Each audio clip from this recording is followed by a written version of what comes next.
Hello and welcome. You're watching Game On. I'm Suryakumar. If you were waiting for an India-Pakistan final in the Asia Cup, then you will be disappointed. Sri Lanka dashed Pakistan's hopes in the most clinical manner possible with a last ball finish in their match yesterday. Now, the final on Sunday will feature India and the hosts from the Emerald Island.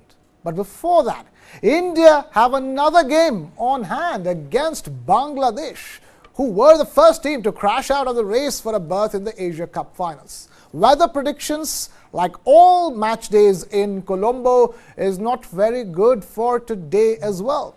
Still, like all other games so far, we would expect this India-Bangladesh match too to have a decisive end.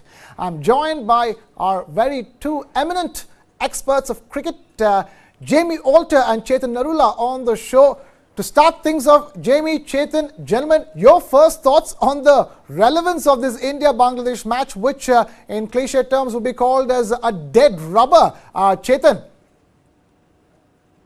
Well, hello, Krishan. Hello to Jamie as well. I wouldn't call it a dead rubber per se, because 2 months down the line, we have the ODI World Cup coming up, and there India is going to play Bangladesh at some point. So just before the World Cup, you get a chance to play them in a one-off game, try and understand some new players that have come into the Bangladesh setup. More importantly, India has now the chance to rest some of its key players, maybe a couple of them, maybe a couple bowlers, and try out some different permutations and combinations, especially in the batting lineup. I mean, Shreyas Iyer, I'm hearing he's fit. Is he fit enough to come back into the playing 11? So that will be a key question ahead of the toss today. So both sides can experiment a bit. India can build a momentum towards the final, obviously, of the Asia Cup. Winning the Asia Cup would really give them a bit of a fillip going into the World Cup. So I think with Pakistan crashing out, suddenly India are now the favorites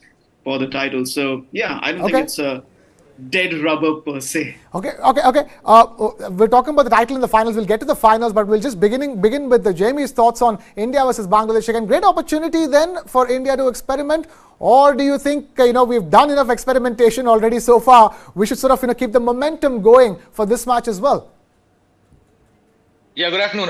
It's a tricky one. I think the experimenting phase, finally, at least for the next few weeks, I think that's been put to rest. But look, there is merit to suggesting that someone like a Jasprit Bumrah should not play this match, because yes, he's not bowled anywhere near his full 10 so far, but he's looked the kind of Jasprit Bumrah we're accustomed to. His fitness is fine. He's bowling good speeds. He's clocking good speeds. He's getting wickets.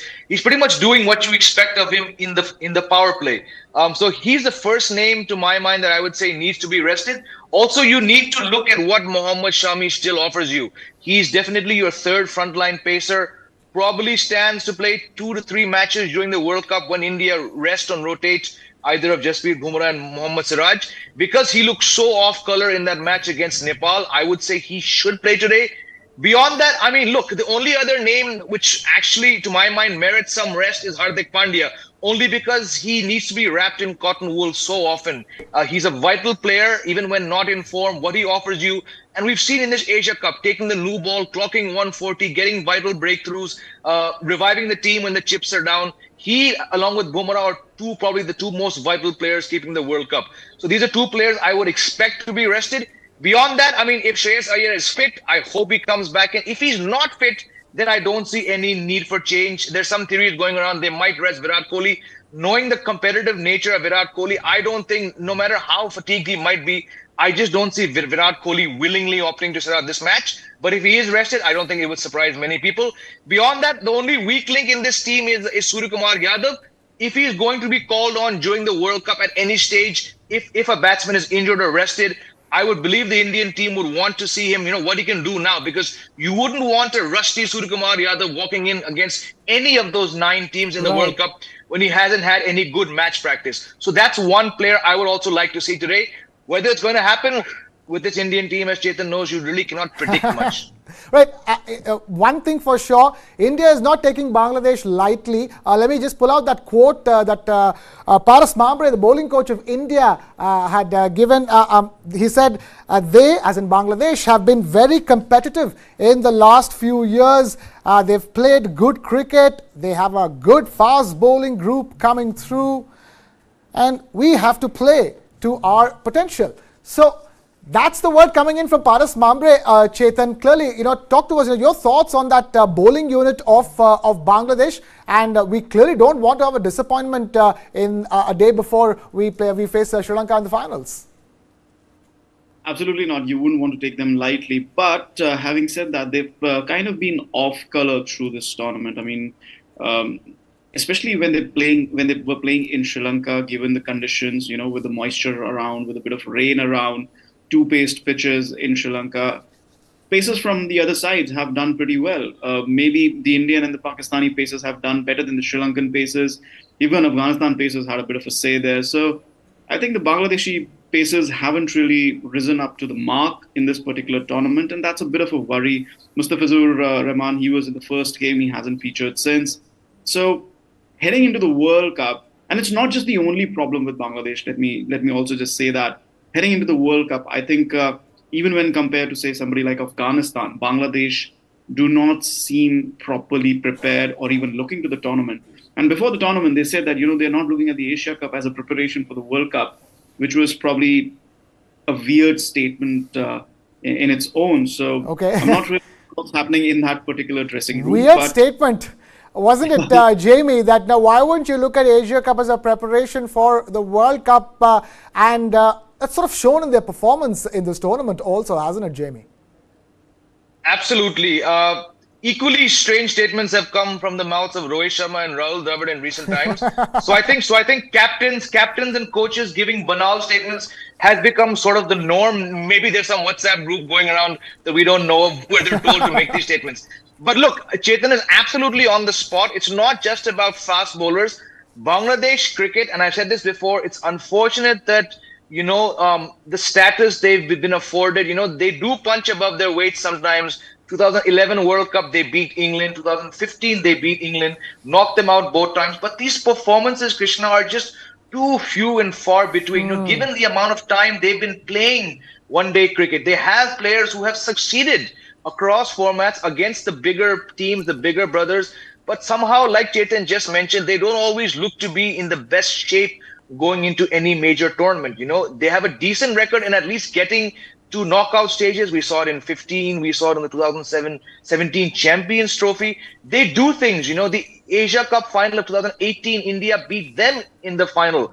But, when you look back and say, once every 4 years, one standout performance, something about their cricket just does not lift them to the level like we mentioned. And Afghanistan, to me, still see more of a threat on certain tracks. October 11th, Firozshah Kotla, India, Afghanistan. I still see Afghanistan actually punching more of the weight against India than Bangladesh will a few days later in Pune. So I don't know.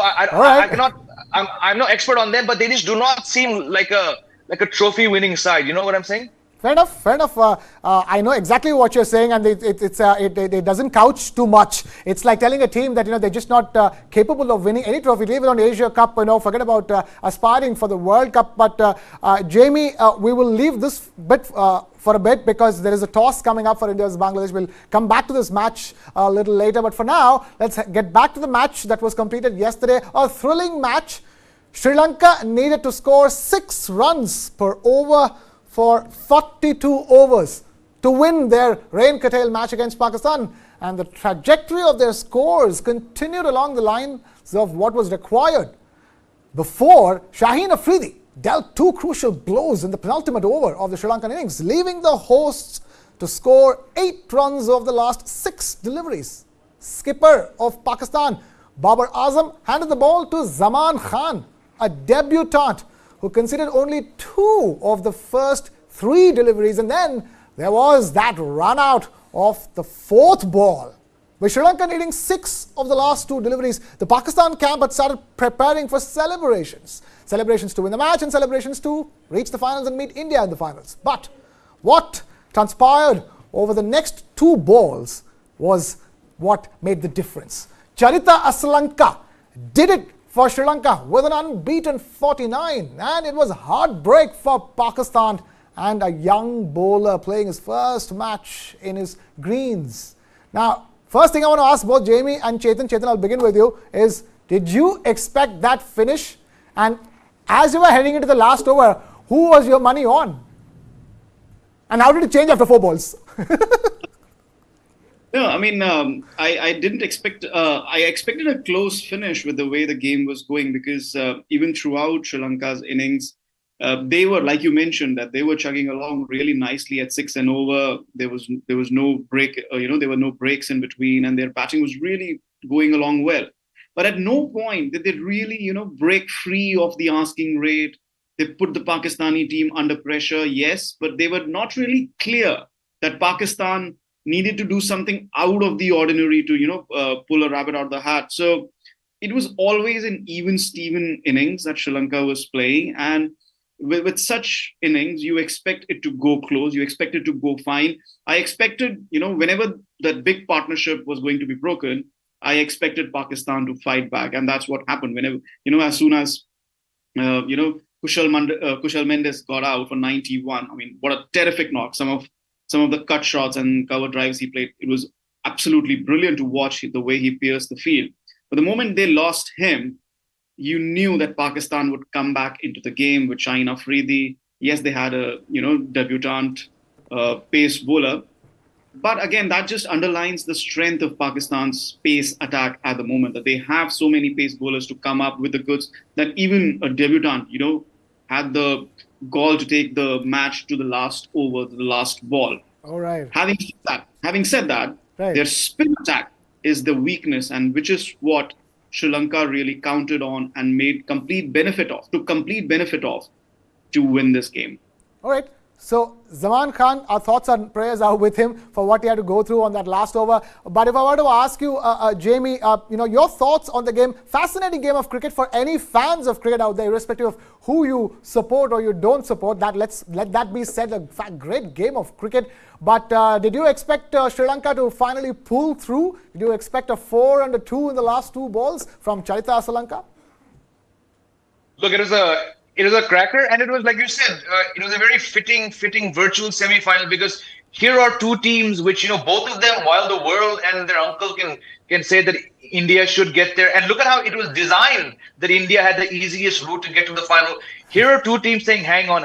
We know the narrative is heavily stacked in favor of the Indian team and the BCCI, but we want to do our darndest to get there, I think if you compare these 2 teams, Sri Lanka to Pakistan, we've all seen the way that Pakistan's campaign has just gone from very good to very bad. So despite that, in yesterday's preview show, I said that I see Sri Lanka as the overwhelming favorites. The fact that they pulled through is not surprising, but yes, the fact that despite keeping the chase in control, I think they were hovering around the 6.2 mark pretty regularly. For them to somewhat lose their way and then come back, hats off to them, but I did not see it getting down to the wire like it did yesterday. So full credit to Pakistan for jolting them. But when you have someone like Asalanka around at the death, yeah, not surprising that someone of his, because he's the best number 5 going around along with KL Rahul. So when you have someone there, no matter if it was 2 runs, 3 runs, even 4 runs, in that situation, I would go with the guy who's got the stats and the form to show for. But yes, hard luck to Zaman Khan on debut. I see Chetan smiling widely. Chetan, how many of these cricketers does Sri Lanka produce? How many of these Charita Asalankas? We were discussing with Jamie yesterday, from, Dharma Sena onwards. You can talk about, these, spinner come batsman turning into spinner. Technically, Sanat Jayasuriya in the mix of things, from a lower middle order batsman and a part-time spinner to a opening batsman and a lead spinner. How many characters like this Charita Asalanka? We're not talking about Velalage, who was the hero of the last match, just in a losing cause. This is something that India has to be keenly watching, as it prepares to take on Sri Lanka in the finals. Absolutely, and it's a good thing that you mentioned Jayasuriya over there, because last night when I was watching them, my mind repeatedly went back to the mid-90s, because Arjuna Ranatunga prepared a Sri Lankan side of nobodies really, and went on to win the 1996 World Cup. They rewrote that particular script with their hitting, with their spin bowling, and a bit of pace bowling in there, thrown in the mix as well. And it was a team of nobodies. And in the lead up to the World Cup, that 96 World Cup, they had started doing well. They had started gelling well. And Sri Lankan cricket recently has been through that particular period where it went to such lows that people stopped paying attention to it, to actually, what was even happening over there. But slowly and steadily, and without raising too many eyebrows, they've just come back up again. This unit under Dasun Shanaka, whether it's the T20 format or the ODI format, is gelling really well. Really well. And it needs to be mentioned that they're missing 3 or 4 first team bowlers. One in Stranga, the first of them, obviously, he's a superstar. Add them to this mix up where the team doesn't know how to lose, where they're putting in performances, whether with the bat, whether with the ball, surprising India, surprising Pakistan. Right. They could be the surprise package in the World Cup coming with the conditions absolutely suiting their strengths. And, they could just bring in a few surprises, especially in low scoring games where you're chasing 250 or you're defending 270, 275, and the ball is turning and gripping. Sri Lanka could really surprise a couple of teams in the upcoming World Cup. I'm not saying they will repeat the 96 thing because the are really, really strong, but they could really throw in a few surprises. Chetan, I was reminiscing 1996 with Jamie yesterday on the show, and I was thinking about Sanat Jayasuriya, it just coming true. Incredible. But Jamie, before I come to you, let's get the word in from Babar Azam, captain of Pakistan, on his take on how the cookie crumbled as far as the match is concerned. He said, in the end, we decided to bowl our best bowlers. That's why I decided to bowl Shaheen Shah Afridi, and then we believed in Zaman Khan for the final over. Sri Lanka played really well. They played better cricket than us. That's why they won. We weren't up to the mark with our bowling and fielding. That's why we lost. In the middle overs, we are not bowling well. That partnership between Mendes and Samara Vikrama cost us. We are starting well, we are finishing well, but we're not taking wickets in the middle. So that is the analysis, so to speak, self-analysis of Babar Azam as of the Pakistan team. How much would you agree with that, Jamie?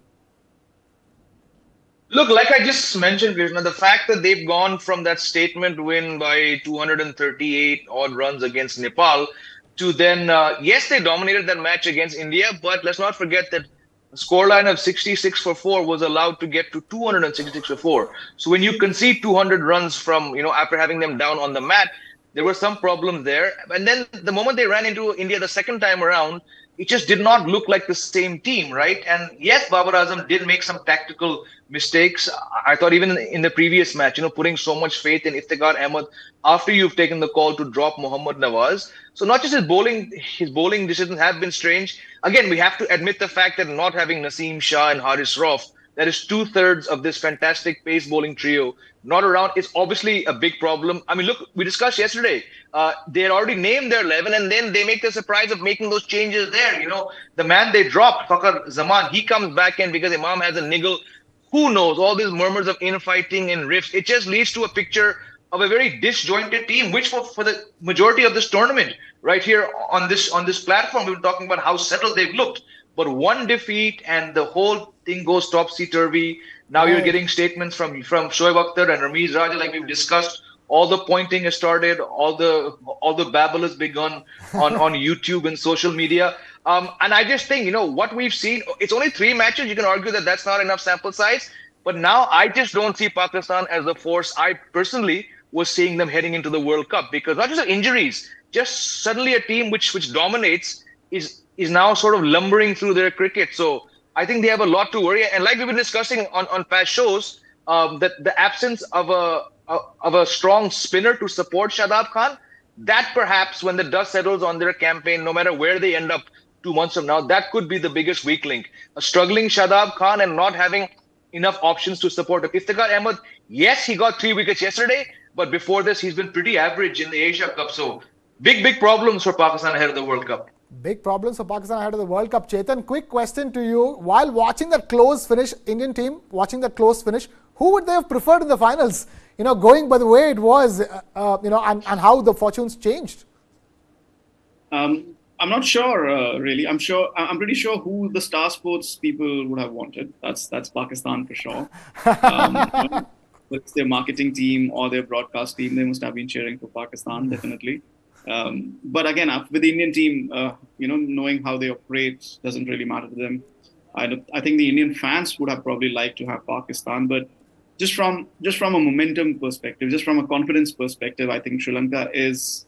I'm not underestimating them, but I think Sri Lanka is the easier opposition because Pakistan, they're very unpredictable, very, very unpredictable. And this is something that we were discussing in the preview to this tournament, that maybe Babar Azam is bringing in that consistency in that Pakistan side. No, it just takes one loss for them to completely disintegrate. And that aspect of Pakistan cricket, Babar Azam cannot change. Nobody can change that. Right. Nobody can change that in Pakistan cricket. Right, and that too at the hands of India with that kind of a margin, it really does take a toll on their mental status. Jamie, we're just looking at the points table as well. Let's quickly pull up the points table as well. India obviously ruling at the top of the points table, whereas Bangladesh right now was the first to crash out, and then you had the net, as far as net run rate is concerned, it was Pakistan ahead of it was Sri Lanka ahead of Pakistan, which basically meant that Pakistan had to win yesterday's match, and also a match had to happen yesterday. If they had split points again, Sri Lanka would have gone through, but then Sri Lanka earning its spot in the finals in all righteousness by defeating Pakistan, and there you go. Pakistan still, at the end of that match, Jamie, interestingly, have a better run rate, and so does Bangladesh, but it's Sri Lanka which is qualified for the finals. Would you agree with Chetan then, the fact that that's the kind of opposition India would like in the finals and not Pakistan? Look, I think given the fact, like I mentioned, how their campaign is sort of nosedive, and given, look, when you put up 356 for the loss of just 2 wickets, when Virat Kohli scores a fine 100, when KL Rahul comes back and scores the finest 100 of his one-day career, when everything goes, when you smash them by the biggest margin in your one-day history, I have no doubt that India would much rather face them because, look, their problems have now been laid bare. Babar Azam got 151 runs in the first match against 15th ranked Nepal. He's barely struggled to get 50 runs combined in 3 or 4 matches. He has a terrible record when it comes to one days against India. There's no Naseem Shah. There's no Haris Rauf. Between facing this disjointed, struggling, bickering Pakistan team once again, or facing a team which you were very, very fortunate to have beaten, I think India would say, give us Pakistan hands down any day as compared to this very slippery, very tricky Sri Lankan team. All right. So clearly, both the gentlemen there in disagreement as to who would be the ideal finalist for India to take on. So India wins, but before we move any further and talk about today's game again, I do want to talk about the run-up to the finals. India sitting pretty on top, with a game in hand. They can experiment if they want to. They can double boost their confidence if they want to. They're sitting pretty right now, but they are looking to take on a resurgent Sri Lankan side, if I may. And this is a Sri Lankan side that is reminding us of the mid-90s. What do you think should be the Indian team composition or the Indian mindset approaching this particular finals? If they're not taking Bangladesh lightly today, they can clearly not take Sri Lanka lightly in the finals. Watching the game against Sri Lanka, the group game that India won, that spin, basically a spin matchup, really. The one name that I was really missing from the Indian lineup was Shreyas Iyer. If there is one batsman in that middle order who could have really negated Sri Lanka's spin quality, that's Shreyas Iyer, especially after India had lost its top 3 after that good start from Rohit Sharma and Shubman Gill. So I think if Shreyas Iyer is fit, they should bring him back in today. It's a different debate who they would drop for bringing him back in. But they should really give Shreyas Iyer some game time.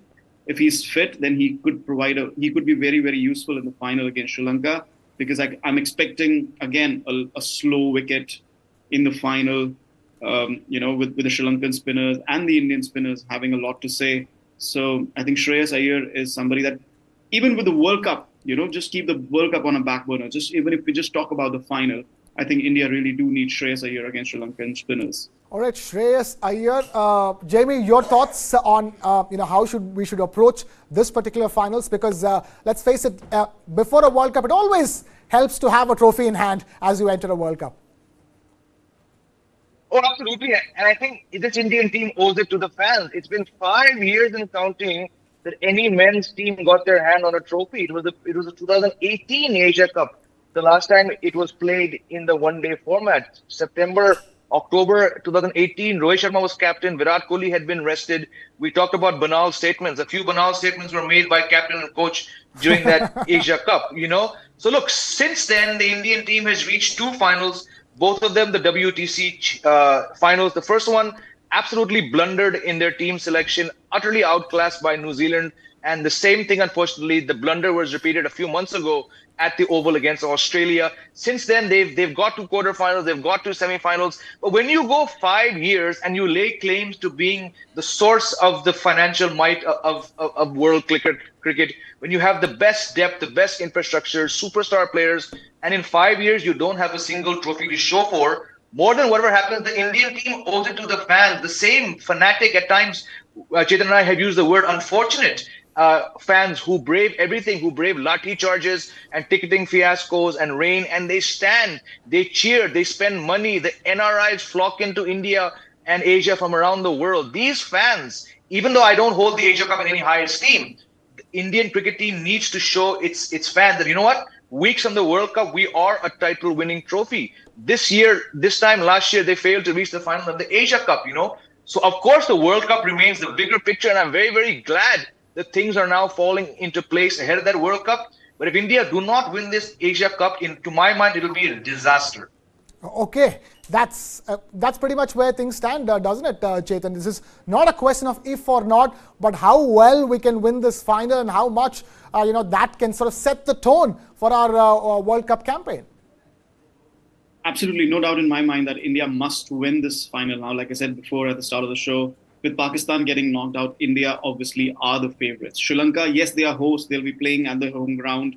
The crowd will be absolutely behind Sri Lanka. There's no doubt about it.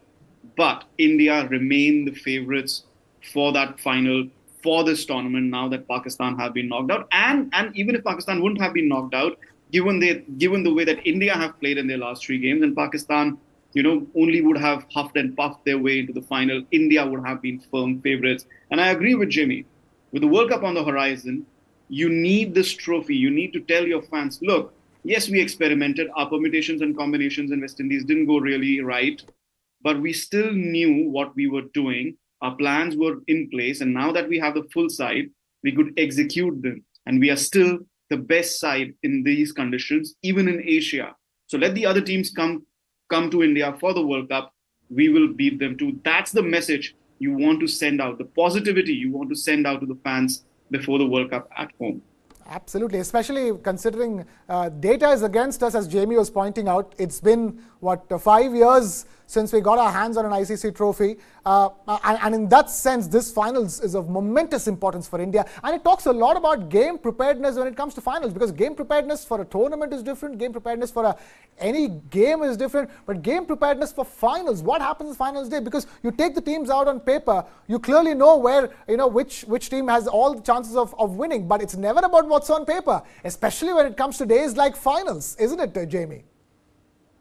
Absolutely, and just to add, the ICC trophy, it's been 10 years. The 2013 Champions Trophy was the last time India got its hand on an ICC trophy. 5 years ago was an ACC trophy, which, like I just said, at least to my mind, it does not count for so much because it has a rather diluted pool of talent, So in the bigger picture is that it's been 12 years since India won any kind of World Cup, and it's been 10 years since they got its hand on an ICC trophy. And again, like we just said, Krishna, India often go into World Cups. No one is really questioning the skill, the players, But when they get to the knockouts, why does this team continue? And I'm going to use a word which for decades has been attached to the South African team. Why do Indian teams have this new habit of choking, right? 2017, India dominated their way into the 2017 Champions Trophy final. Right. What happened? They got blown away. 2021, 2016. So unfortunately, this trend of just not keeping it together. I mean, look at 2019. Before you go any further, I want to hold you. I mean, that term choking with South Africa. That term, South African team is yet to lose that term as chokers. And in fact, that's probably extending into other sports apart from cricket as well. But it's quite the big term that you use for Indians when it comes to chokers, and especially in big tournaments and big finals. Precisely because India accounts for such a massive slice of the global cricket revenue. It's the richest board. It has the IPL. South Africa have nothing to show for them, right? I give them no time when it comes to global tournaments because it's been 25, 30 years now, barring a couple of slices of bad luck.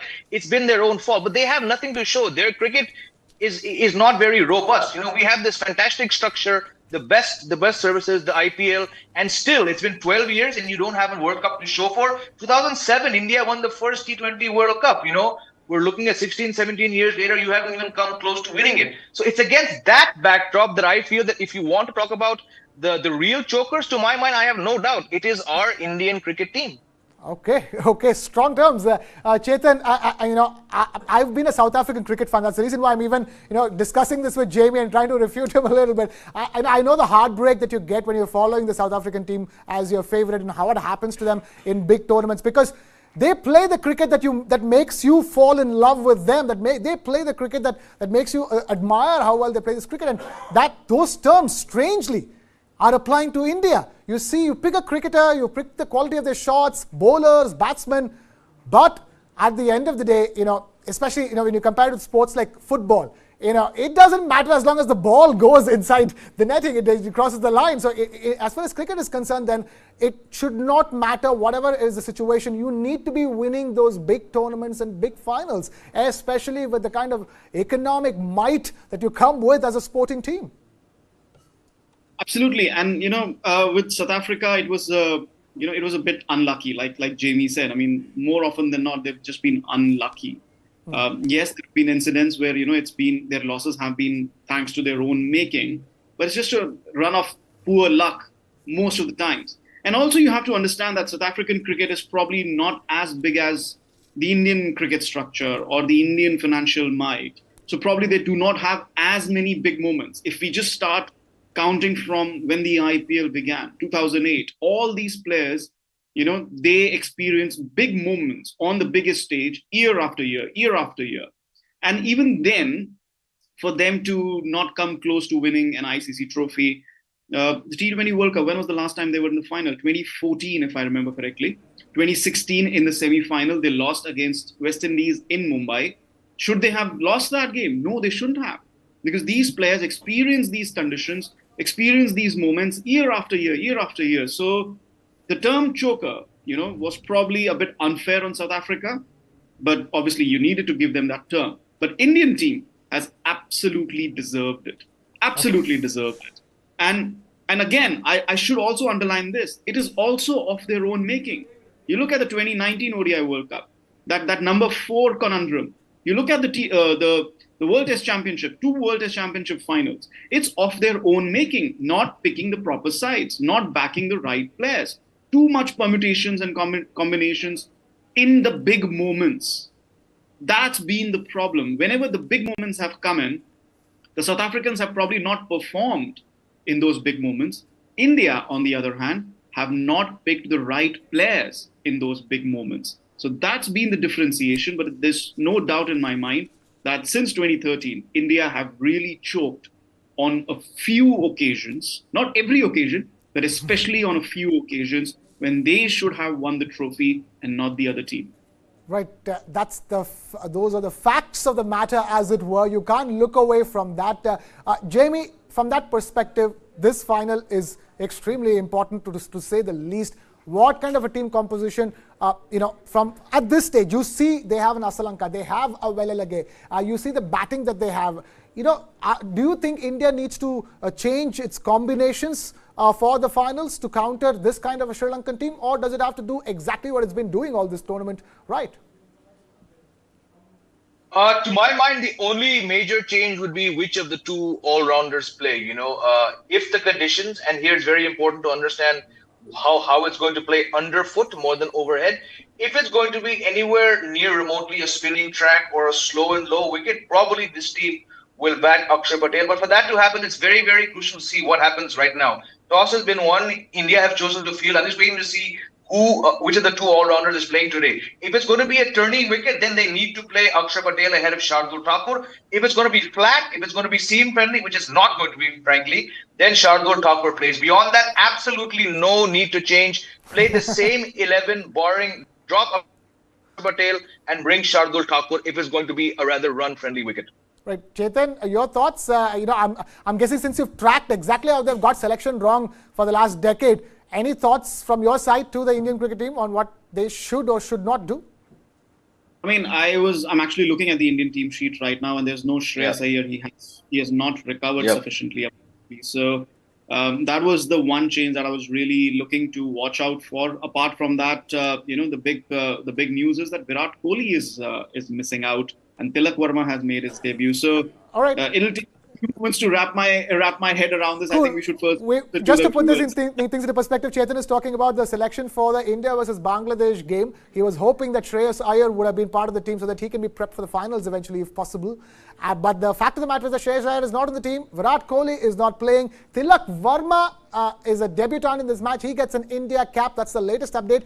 More importantly, as far as the India versus Bangladesh match is concerned, India has won the toss and chosen to bowl first. Jamie, how would you rate that decision?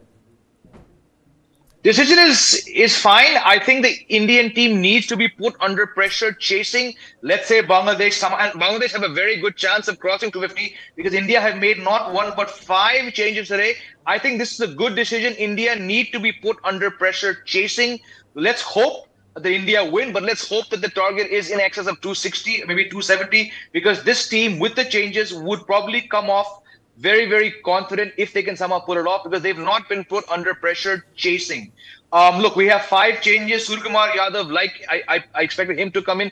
Virat Kohli, again, like I said, I would have wanted him to play, but like Chetan and I often know, it's very tough to predict. I'm not surprised that he's been rested. KL Rahul plays, Ishan Kishan plays, Akshar and Shardul are playing. That's because when Hardik Pandya is rested, you need those 2 all-rounders. Mohammad Shami comes back and Prasidh Krishna comes back as well for his first ODI in well over a year. Tilak Varma is not something I saw because I still have faith that Shreyas Iyer will be fully fit for the Asia Cup. Him playing is maybe a minor indication that India might put Tilak Varma on the standby list for the World Cup on the off chance that Shreyas Iyer is not fit. So hats off to him for getting there. He's carded for number 4, very, very vital position. And let's hope that he can continue the good form shown in his brief T20I career so far. All right. Chetan, your thoughts on Tilak Varma's debut today? Although you're a little disappointed that Shreyas Iyer is not finding his place in the team. Yes, I'm just disappointed that he's not recovered sufficiently because back spasm usually doesn't take longer than 24 to 48 hours unless it's a severe injury, and if he has not recovered in 5 days to get back to actual fitness, I mean, obviously he was in the nets yesterday, but again, like I said it to Jamie last evening, we don't really know what he did in those 45 minutes in the nets. Did he field? Did he bat with an intensity? So it's tough to judge really from afar. But Tilak Varma's debut actually makes me worried, and the fact that Jamie has just said that he could be drafted in as a backup. Now, India doesn't obviously need Sanju Samson because KL Rahul and Ishan Kishan are there. So you don't need Sanju Samson. You need just a proper batsman. And Tilak Varma has obviously made his case there. And giving him a debut today obviously puts him into that particular contention. However, this has gotten me worried for Shreyas Iyer now because he's coming back from a back injury. He needed surgery there. The question again arises, was he rushed back? Because back injury after surgery requires a long-term rehabilitation. He was back playing in the NCA after just 2 months. So was he rushed back, keeping the World Cup in mind? We're not going to get the answer to this question, but Tilak Varma has a huge opportunity today to get into that standby role for the World Cup. It's going to be a huge opportunity for him to get into that World Cup squad if the conditions align, if the situation aligns itself. However, if I can add here, I don't understand what the resting of Virat Kohli and Suryakumar Yadav at number 3. He's listed to bat at number 3. I'm not sure he's going to bat at number 3 because what's the point there? Even if he bats at number 3, he's not going to bat at number 3 during the World Cup. There is no way that's going to happen. Jamie is shaking his head too, Chetan, on that point. Jamie is like... Might as well. Might as well get Tilak Varma in at number 3. Get Tilak Varma in at number 3. Right. Suryakumar Yadav is not going to bat at number 3 in the World Cup at all. Until Virat Kohli gets injured and is ruled out of the World Cup. That's not going to happen. So I do not understand. I don't know if it's going to happen. Okay. But I just don't understand if anybody else apart from Tilak Varma bats at number 3 today. Quickly, I'll come back to you, Chetan. What are your thoughts on that? In terms of the batting lineup per se, good you took Tilak Varma, but that's not where he should be batting.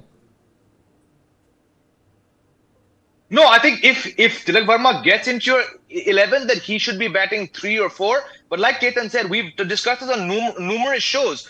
Part of the reason why Suryakumar Yadav has not been able to nail down his spot in the one-day team is because a lot of times he's not had a staple role. He's opened, he's batted 3, he's batted 4, he's batted 5, he's batted 6. I think he's batted at number 7 once, right? So part of his inconsistent one-day numbers are because of this. If he's carded at number 3 and if he comes out, it will just be another blunder that this Indian team management has done. Because, like Ketan said, if he plays in the World Cup, he's only Krishna batting at number 6. So if he's not batting at number 6 in this match, his selection makes no sense to me. Regarding Tilak Varma, I have no issue with him batting at 3 or 4. I think in the long term, he's probably going to play a lot of matches at those 2 places whenever the time comes that Virat Kohli calls time on his outstanding one day. He's a left-handed one-day career. He's a left-hander. He plays all the shots, something that Chetan and I have discussed before. The sample size based on his IPL career, far more than his international career because he's played a lot more. He's not someone who's going to throw away his wicket. That's why, to my mind,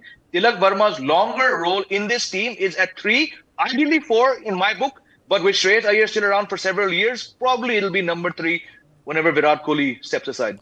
Chetan, you were going to say something. Regarding to Suryakumar Yadav, they have the absolute perfect opportunity to bat him at number 6. Hardik Pandya is not playing today. He's your number 6 when he plays. So they could bat Tilak Varma at 3 today. They could keep Rahul and Ishan at 4 and 5, the 2 positions that they have batted at in the last 2 games. And they could bring Suryakumar Yadav in at number 6. Unless and obviously they want to give him game time, they want to give him overs under his belt.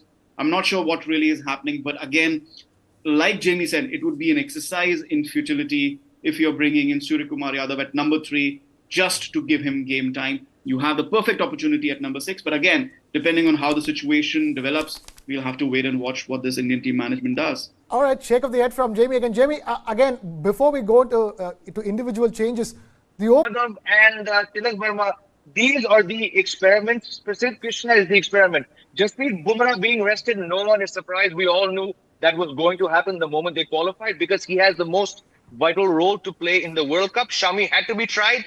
And again, that's the resting part, But Suryakumar Yadav being carded at number 3, and I'm pretty sure that's how it's going to be because it's come from the horse's mouth. That is not any resting rotation. That is a pure experiment. Like Ketan just said, and we've discussed this for months now, it feels like. If he's not batting at number 6, what the heck is he doing in your team? Because he's not going to bat number 3. Number 3 is occupied by Virat Kohli. Number 4 is occupied by Shreyas Iyer. Number 5 is occupied by, we have 2 options now for 5 with Ishan Kishan, KL Rahul. Suryakumar Yadav only bats at number 6. And if he does bat at number 3 today, it just makes no sense. Tilak Varma, I'll say it again, we're all on the same page. Tilak Varma's inclusion suggests that Shreyas Iyer might not be fully fit by the time at least the Australia ODI start. Beyond that, I get it. I'll even put Prasidh Krishna into the same mix because he's had a vital role to play for you, been out for 12 months, might, like Tilak Varma, might be a standby player for the World Cup, so you want to see what he's got. Beyond that, Hardik Pandya being rested, no issues there. Bumrah, no issues. But this guy at number 3 has got me a bit irritated. Okay, Chetan, last comments for me before we wrap it up.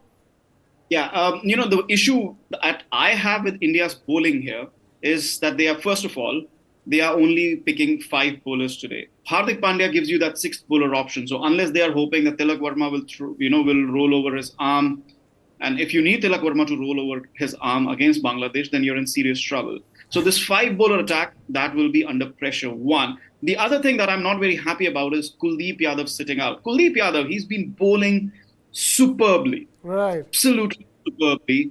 And he, more than any other player in that lineup, is a confidence player. He needs as many opportunities to continuously bowl, keep on bowling, keep on picking wickets. So his confidence remains sky high. I do not understand why Kuldeep, and he's a spinner, he's not a pacer who's going to break his back or break his ankle. Yes, spinners also get hit, but but he is on the top of his game. He's fit and everything, and he's a spinner again. Yeah, so I just don't agree with Kuldeep Yadav sitting out this particular match. But let's see how it pans out today. Between the two of you, there are at least 5 different issues with the 11 that has been picked for today's game. So my last question to you, one last word before we wrap it up, because we're completely out of time. Can India beat Bangladesh with this team? Yes or no, Jamie? Yes, they can. Chetan, can India beat Bangladesh with this team? Yes, they can. Okay. Yes, they can. Yes, we can is the word coming in from the two very special gentlemen joining us here on Game On. I'm afraid we've completely run out of time. Jamie Alter, Chetan Narula, as always, such a pleasure chatting with you gentlemen. Great talking to you. Great to keep having you on the show as well. But with that, we wrap things up. It's a wrap here on this edition of Game On. Thank you so much for watching. This is Krishan signing off.